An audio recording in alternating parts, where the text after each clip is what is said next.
What's up, what's up? After 12 hours, tapos na namin yung cabinet namin install. Konting ano lang, paniling na lang yan dyan. Paniling, countertop, alignment sa ng ano, ng mga door drawers dyan. Yung ano yan dito, double oven, single. Yung pantry, yan yung pantry niya.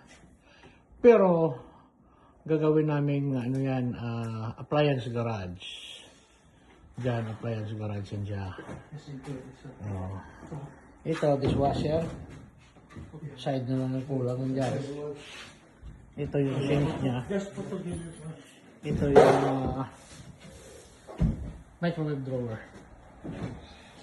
Tapos ito yung refrigerator. Diyan yung refrigerator niya. Nandoon yung cooktop. Well, hindi ka nakalinis kasi gabi na. Naglilinis na ka-arrange pa ang body ko. Ayan siya ngayon. Island 9 feet. Ang labor cost ko dito is $35,000. Kitchen and 1 bathroom.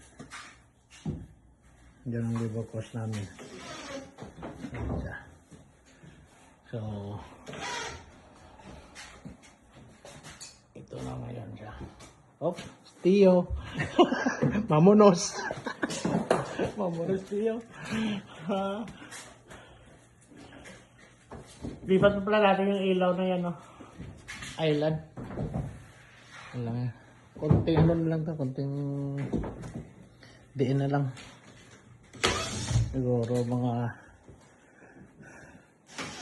1 week na lang to, tapos na. Tapos na kami 1 week.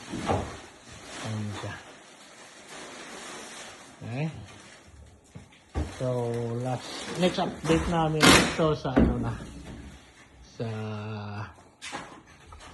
finish na. Pag finish na siya. Ayan. May ilaw pa kami pala dyan sa taas. Dyan sa taas. Saan ang ilipat? Yan o. Lipat yan. Gawin single yan eh. Oh, Gawin single natin ano sa ilan yan.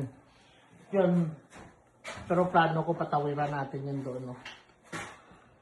Kasi pag walang ilaw doon na ano eh. Hindi ko expected na may ano pala yan dito eh. Merong sabi nito. Kanina ko lang nakuha yung layout eh. Okay. That's it.